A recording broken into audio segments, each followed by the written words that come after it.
Hello, मैं अमरेंद्र कुमार। स्वागत है आपको निर्माण अड्डा में। चलिए आज स्टार्ट करते हैं। लूसेंट सिलेक्शन बैच का सेट 8। इसके पहले मैंने सेट 7 तक मैंने करा दिया है। मुझे उम्मीद है कि क्लास मेरा पसंद आ रहा होगा आप लोग। अगर ये क्वेश्चन आप लोग को लगता होगा कि नहीं सबसे अच्छा डिस्कशन हो रहा है तो प्लीज़ आप इसको सब्सक्राइब जरूर कीजिएगा और दोस्तों में शेयर जरूर कीजिएगा, ठीक ना। ये क्वेश्चन जान लीजिएगा आप लोगों के लिए सबसे इंपॉर्टेंट है आपके आने वाले एग्जामों को लेकर, है ना। तो चलिए स्टार्ट करते हैं। इसमें पहला नंबर जो प्रश्न है, ये प्रश्न है कि सूफी सिलसिले फिरदौसी के संदर्भ में निम्नलिखित में से कौन सा कथन सही है। ध्यान देंगे, यह चिश्ती सिलसिले की एक शाखा थी, नहीं, गलत है ये। उसके बाद ये गलत है। दूसरा, इसका मुख्य कार्य क्षेत्र दिल्ली था, गलत है। यह सोहरावर्दी सिलसिले की एक शाखा थी, यह सोहरावर्दी सिलसिले की एक शाखा थी और इसका जो कार्य क्षेत्र था वह बिहार था, यानी आंसर हो जाएगा 1 का सी। उसके बाद 2 नंबर में देखते हैं कि दक्षिण भारत में भक्ति आंदोलन का नेतृत्व करने वाले अलवार और नैनार संतों की संख्या क्रमशः कितनी है। तो याद रखेंगे इसका आंसर हो जाएगा बी 12 एवं 63। ध्यान देंगे, अलवार संत दक्षिण भारत में वैष्णव संतों को अलवार कहा जाता था जिनकी संख्या 12 थी, और दक्षिण भारत में शैव संतों को नैनार कहा जाता था जिनकी संख्या 63 थी। इस हिसाब से इनसे आंसर हो जाएगा 2 नंबर।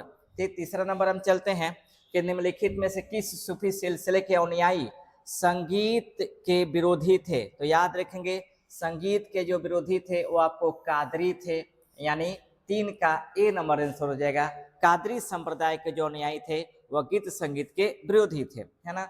4 नंबर प्रश्न है कि अद्वैतवाद के सिद्धांत के संदर्भ में जीवन मुक्ति का क्या अर्थ है। यहाँ याद रखेंगे जीवन मुक्ति का अर्थ जो है आपको अद्वैतवाद सिद्धांत में वह है कि इसी जीवन में आपको मोक्ष प्राप्त करना, इसका होता है, यानी 4 का बी नंबर आंसर होगा।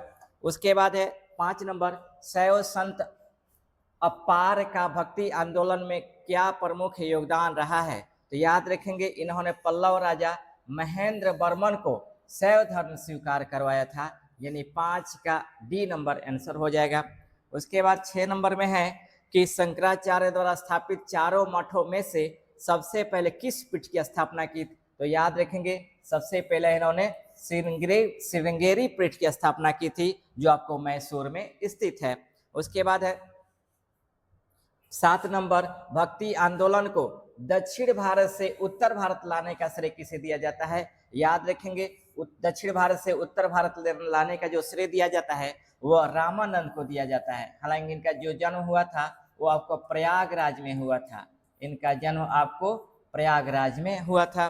तो आंसर हो जाएगा बी। 8 नंबर देखते हैं कि रामानुजाचार्य के अनुसार आत्मा और परमात्मा के संबंध की तुलना किससे की गई है। तो याद रखेंगे रामानुजाचार्य ने आत्मा और परमात्मा के संबंध की जो तुलना की है वह आपको चिंगारी एवं अग्नि से की थी। और याद रखेंगे इन्हीं के द्वारा प्रतिपादित जो दार्शनिक सिद्धांत है वह विशिष्टाद्वैतवाद है ना, विशिष्टाद्वैतवाद है, ये ध्यान देंगे।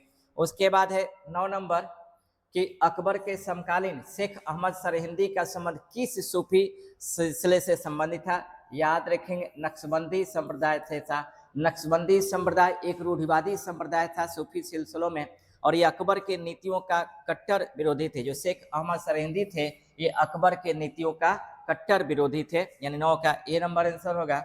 उसके बाद है 10 नंबर, निम्नलिखित दार्शनिक मतों और उनके प्रवर्तकों में से कौन सा युग में सम्मिलित नहीं है। विशिष्टाद्वैतवाद, विशिष्टाद्वैतवाद रामानुजाचार्य सही है। द्वैतवाद माधवाचार्य सही है। शुद्धाद्वैतवाद विष्णु स्वामी या वल्लभाचार्य, ये सही है।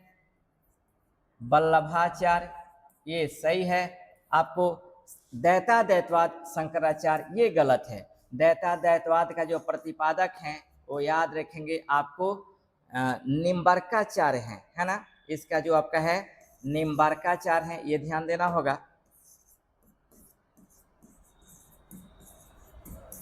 निम्बार्काचार्य इसके प्रतिपादक हैं, यानी 10 का आंसर डी हो जाएगा।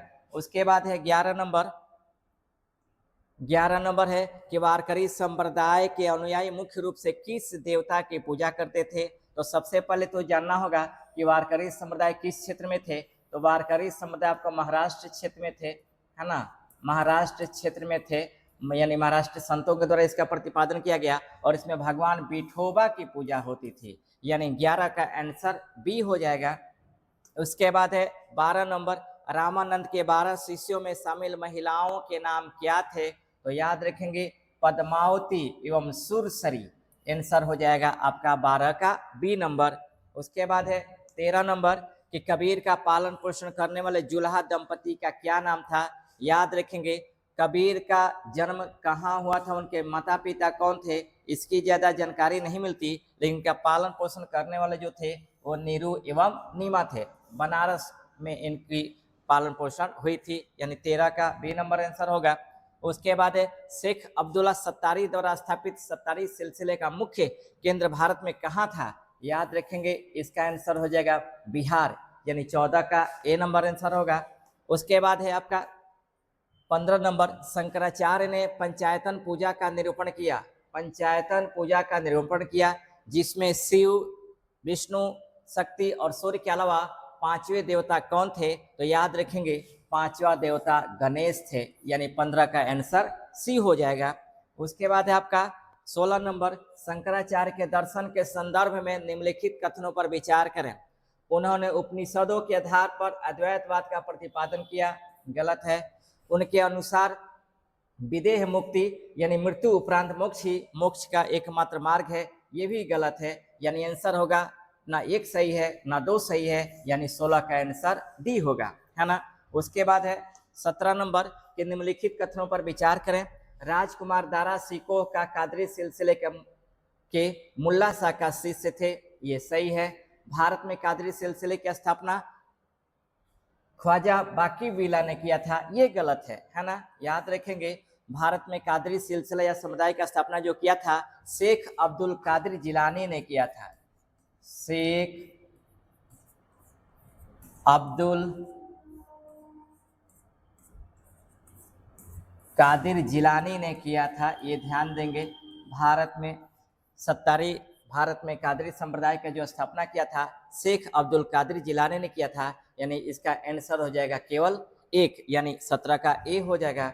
उसके बाद है 18 नंबर, भक्ति संतों के में सही मिलान का चयन करें। रैदास ये पेशे से जाति से चमार थे, सेना ये पेशे से नाई थे और साधना कसाई। इन दो बी ए सी हो जाएगा आंसर, बी ए यानी ए का बी, 2 का ए यानी बी ए सी, यानी 18 का ए नंबर आंसर होगा। उसके बाद है 19 नंबर, रामानुज और शंकराचार्य के दृष्टिकोण में अंतर के संदर्भ में निम्नलिखित कथनों पर विचार करें। याद रखेंगे शंकराचार्य के अनुसार ब्रह्मा निर्गुण है, जबकि रामानुज के अनुसार ब्रह्मा के कुछ गुण भी होते हैं, सही है ये, है ना। दूसरा है कि शंकराचार्य ज्ञान को मुक्ति का साधन मानते हैं, जबकि रामानुज भक्ति और समर्पण दोनों को मानते हैं, यानी 1 और 2 दोनों सही होगा, यानी 19 का सी नंबर आंसर होगा। उसके बाद है 20 नंबर, निर्गुण भक्ति धारा के संदर्भ में निम्नलिखित कथनों में कौन सा सही है। ध्यान देंगे यह पंजाब और राजस्थान के हिंदी भाषी क्षेत्र में सक्रिय था, सही है। इसके अनुयायी भगवान के हर विशेषता से परे निरूप में रास्ता रखते थे, यानी 1 और 2 दोनों सही है, यानी 20 का सी नंबर होगा।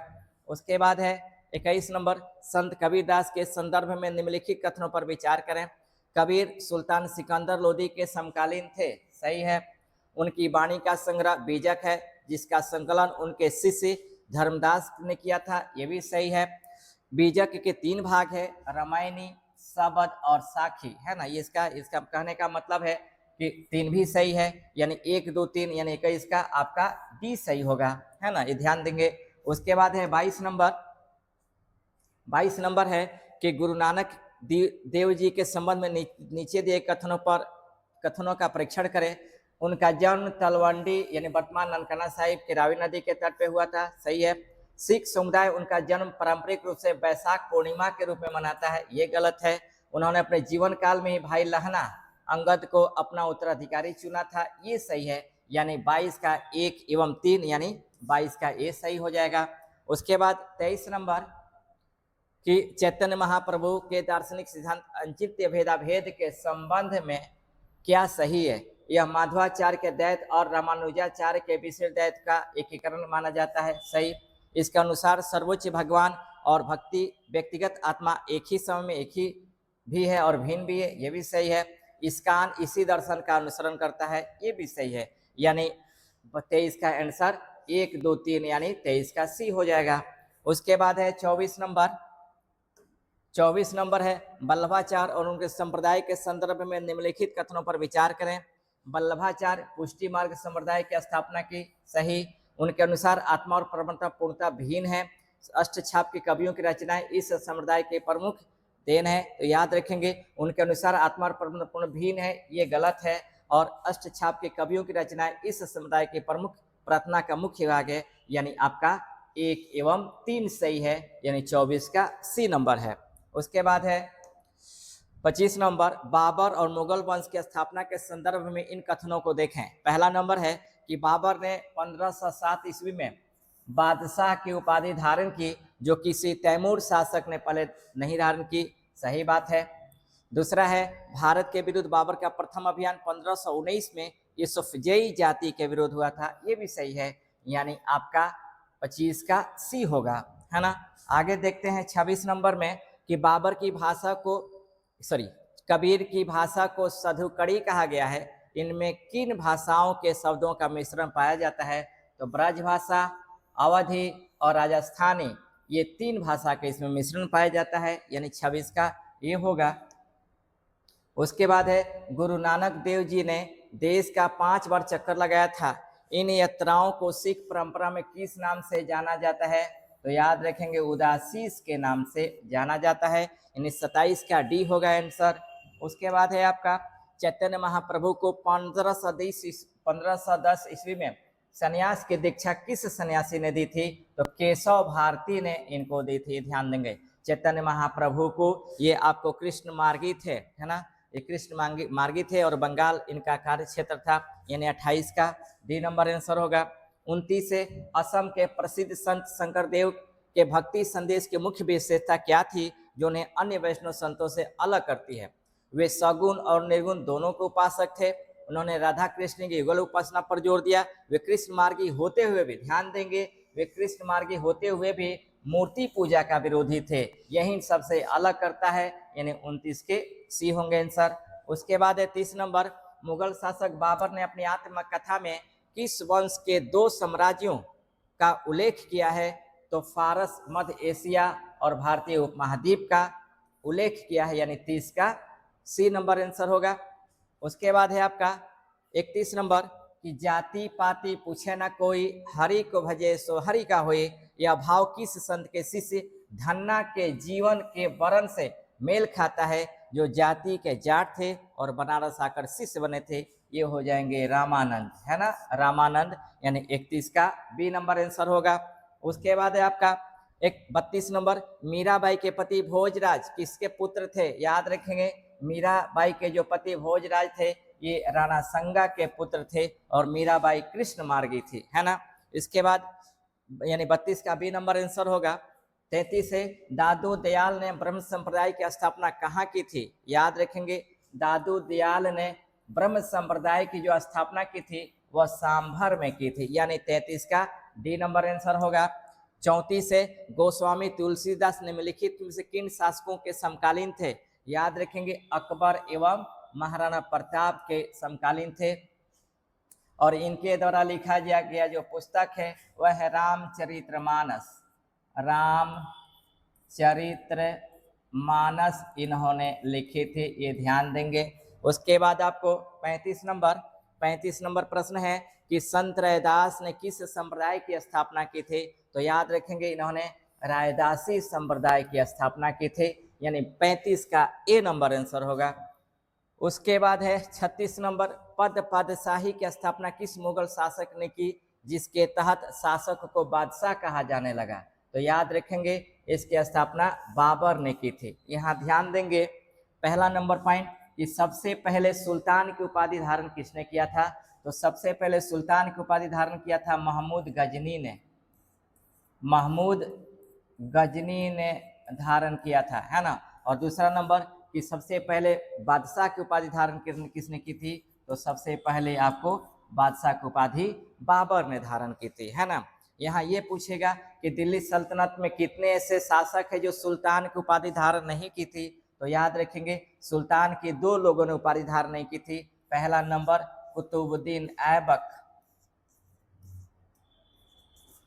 कुतुबुद्दीन ऐबक, इन्होंने सुल्तान की उपाधि धारण नहीं की थी। और दूसरा खिज्र खां, इन्होंने भी सुल्तान की उपाधि धारण नहीं की थी, ये ध्यान देना होगा। उसके बाद 37 नंबर वल्लभाचार्य का जन्म चंपारण में हुआ था। उनकी पत्नी का नाम क्या था, महालक्ष्मी। उनके पत्नी का नाम महालक्ष्मी था, यानी 37 का डी नंबर आंसर होगा। उसके बाद है 38 नंबर संत कबीर की मृत्यु 1510 ईस्वी में किस स्थान पर हुई थी, तो मगहर में हुई थी, यानी इनका जो समाधि है वह मगहर में है। इसके बाद आपको 39 है चैतन्य महाप्रभु का वास्तविक नाम क्या था, विश्वम्भर। इनका जो वास्तविक नाम था वह विश्वम्भर था, यानी 39 का बी नंबर आंसर होगा। उसके बाद है दादू दयाल के शिष्यों में शामिल सुंदर दास का संबंध किस कालखंड से रहा है, ये मुगल काल से रहा है, यानी 40 का बी नंबर आंसर होगा। उसके बाद है 41 नंबर बंगाल के किस शासक के शासनकाल में मालधर वसु ने श्री कृष्ण विजय की रचना की और गुणराज खान की उपाधि धारण की, याद रखेंगे अलाउद्दीन हुसैन शाह, अलाउद्दीन हुसैन शाह, यानी 41 का सी नंबर आंसर हो जाएंगे। उसके बाद है 42 नंबर निम्नलिखित कथनों पर विचार करें। गियासुद्दीन तुगलक ने बंगाल को 3 भागों में लखनौती, सोनार गांव तथा ससगांव में विभाजित किया, सही है। हाजी इलियास ने 1345 में इस विभाजन को समाप्त कर बंगाल को एक किया, ये भी सही है, यानी 42 का सी नंबर होगा, 42 का सी नंबर होगा। उसके बाद हम बात करते हैं 43 नंबर मीरात ए सिकंदरी नामक पुस्तक, मीरात ए सिकंदरी नामक पुस्तक जो गुजरात के सामाजिक एवं सांस्कृतिक जीवन का लेखा जोखा है, इसका लेखक कौन है, तो सिकंदर बिन मोहम्मद मंजू इसके लेखक हैं, यानी 43 का डी नंबर आंसर होगा। उसके बाद है 44 नंबर मालवा के किस शासक ने अपनी राजधानी को धारा से मांडू स्थानांतरित किया था, तो इसका आंसर होगा अलप खां, है ना। अलप खां ने ये किया था, यानी मालवा के शासक थे जिन्होंने अपनी राजधानी धारा से मांडू को ट्रांसफर किया था, है ना, यानी 44 का ए नंबर होगा। उसके बाद है 45 नंबर अदीना मस्जिद, ये मिलान करना है, प्रमुख शासकों के द्वारा बनाया गया। तो अदीना मस्जिद, इसका निर्माण आपको सुल्तान सिकंदर शाह ने किया था। बड़ा सोना मस्जिद, इसका निर्माण नुसरत शाह ने कराया था। हिंडोला भवन, इसका निर्माण हुसंग शाह ने कराया था।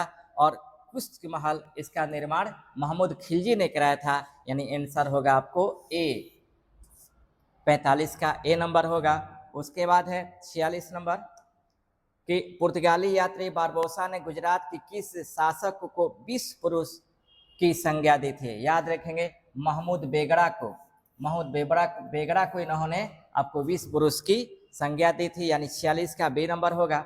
47 नंबर है कि निम्नलिखित कथनों पर विचार करें। सूफी शब्द का सर्वप्रथम प्रयोग अबू हासिम ने किया था, सही है। जो सूफी की इस्लामी सिद्धांत के समर्थक थे उन्हें बेसरा कहा जाता था, ये गलत है, यानी आंसर होगा केवल ए, 47 का ए नंबर आंसर होगा। 48 नंबर देखते हैं कि मेवाड़ के गुहिलोत वंश की शाखा सिसोदिया वंश के किस शासक ने मोहम्मद तुगलक को हराकर पूरे मेवाड़ को स्वतंत्र कराया था, तो याद रखेंगे इसका आंसर होगा हमीर देव, है ना। 48 का सी नंबर आंसर होगा। उसके बाद है 49 नंबर दक्षिण भारत में चिश्ती संप्रदाय की शुरुआत करने और दौलताबाद को मुख्य केंद्र बनाने का श्रेय किसे दिया जाता है, तो शेख बुरहानुद्दीन गरीब को दिया जाता है, यानी 49 का सी नंबर आंसर होगा। उसके बाद है 50 नंबर कि गुजरात के दरबारी कवि उदयराज ने सुल्तान की प्रशंसा में कौन सी पुस्तक लिखी थी, महमूद चरित इन्होंने लिखा था, है ना। जो उदयराज है इन्होंने महमूद चरित नामक पुस्तक को रचना किया था, नहीं 50 का ए नंबर होगा।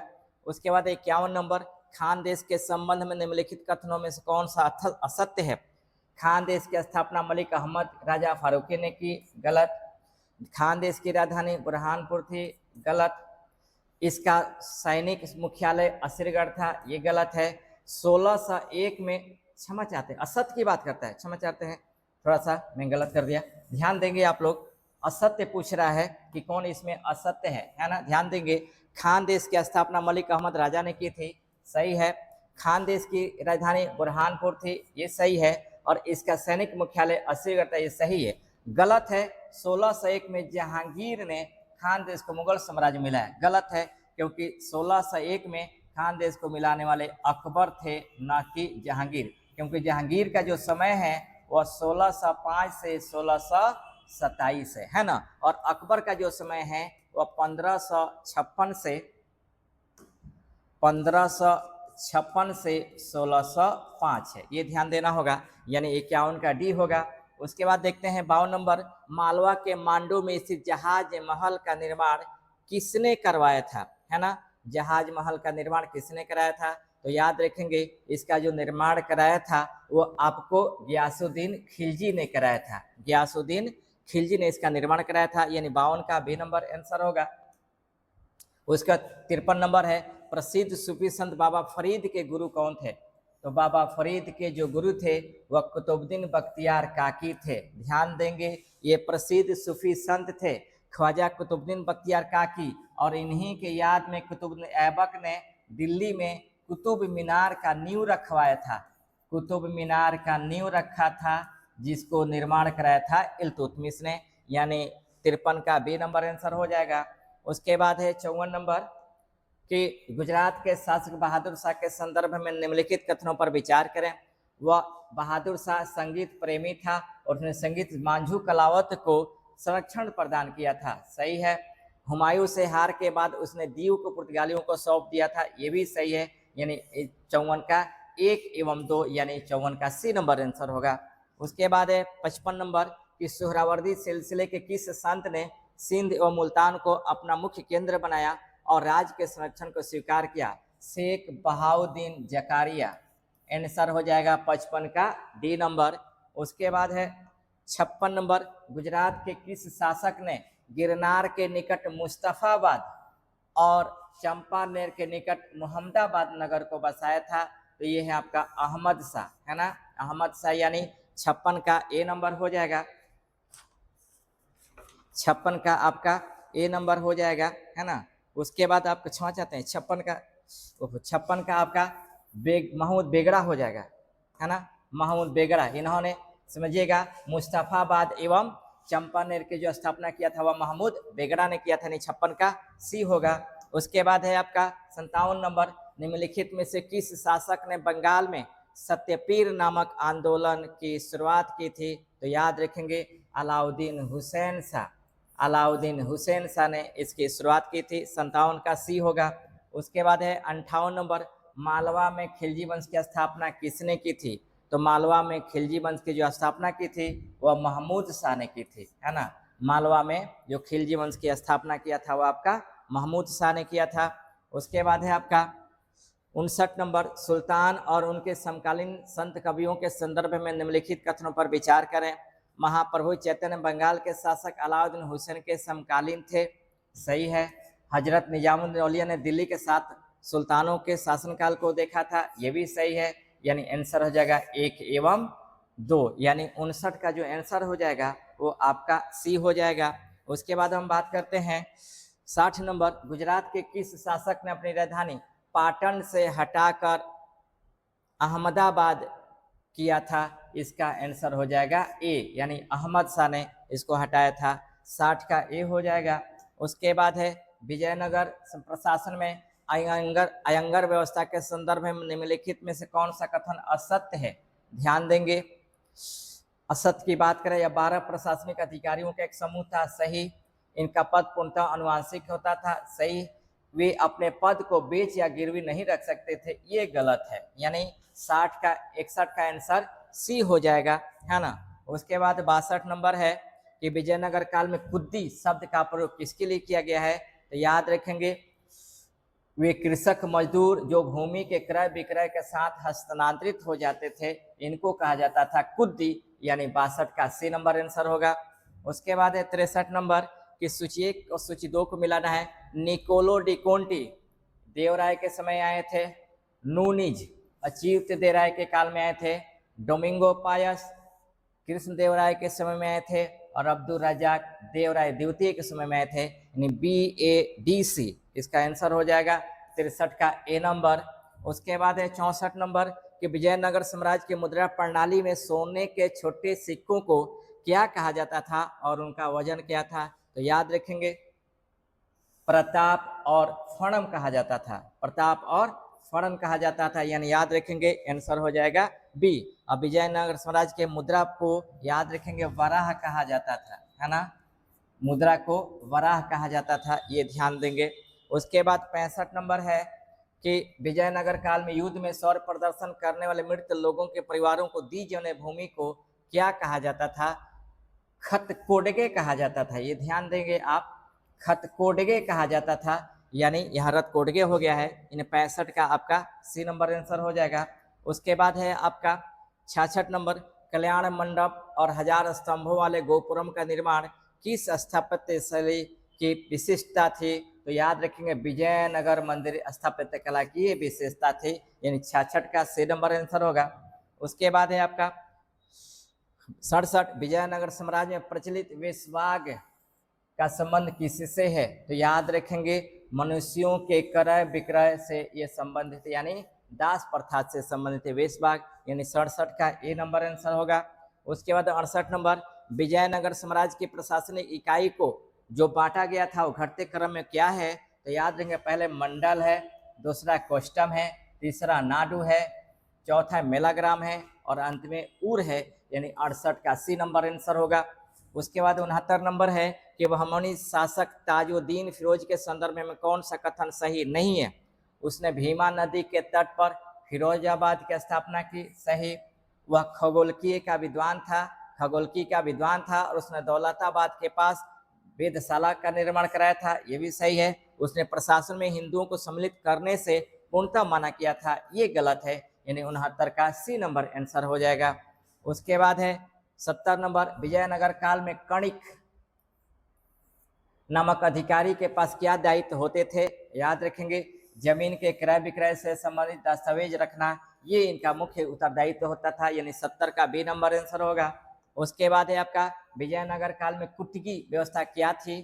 तो याद रखेंगे ब्राह्मण या बड़े भूस्वामी को किसानों को पट्टे पर दी गई भूमि, राजा द्वारा सेना नायकों को दी गई भूमि, ग्राम में विशेष सेवा के बदले दी गई भूमि, मंदिरों को दान में दी गई भूमि। याद रखेंगे ब्राह्मण या बड़े भूस्वामी द्वारा किसानों को पट्टे पर दी गई भूमि को आपको कुटकी कहा जाता था, यानी 71 का ए नंबर आंसर होगा। उसके बाद 72 है विजयनगर के किस शासक के दरबार में लक्ष्मी नारायण दरबारी संगीतकार थे जिन्होंने संगीत सूर्योदय की रचना की थी? याद रखेंगे देवराय के दरबार में रहते थे, कृष्ण देवराय के दरबार में रहते थे, यानी 72 का सी नंबर आंसर होगा। 73 नंबर है बहमनी राज में तरफदार के विशेष विरोध के संबंध में गलत युग चुने। तो दौलताबाद को में मसनद ए आली कहा जाता था, सही है। बरार में मजलिस ए आली कहा जाता था, ये भी सही है। बीदर में आजम हुमायूं कहा था, ये सही है। गुलबर्गा में मजलिस ए आली नहीं कहा जाता, ये गलत है, यानी 73 का डी नंबर आंसर होगा। 74 नंबर है कि विजयनगर साम्राज्य में सैन्य विभाग को क्या कहा जाता था? याद रखेंगे कदाचार कहा जाता था दंडनायक को, यानी 74 का बी नंबर आंसर होगा। 75 है कि विजयनगर काल में बड़वा कौन थे? तो याद रखेंगे सबसे इंपॉर्टेंट है उत्तर भारत से दक्षिण भारत आकर बसने वाले लोगों को आपको बड़वा कहा जाता था, है ना। ये आपको लुसेंट क्लास 8 का ये क्वेश्चन था। मैंने टोटल 75 क्वेश्चन को डिस्कशन कराया। इसी तरह से जितने भी मैंने लुसेंट का क्वेश्चन बनाया है वो डेली में एक एक सेट को मैं प्रैक्टिस आप लोगों को करा दूंगा, एक एक क्वेश्चन का मैं डिस्कशन करा दूंगा। बस आपसे निवेदन है कि एक एक क्वेश्चन को अच्छा से डिस्कशन की करके और इसको एक कॉपी बना लीजिए ताकि एग्जाम के समय रिविजन करने में आपको आसानी हो, है ना। और बाकी जो आपका सुझाव देना चाहें जरूर आप हमें सुझाव दें। तब तक आगे आप पढ़ते रहिए, फिर मैं क्लास 9 को लेकर आऊँगा। तब तक बेस्ट ऑफ लक।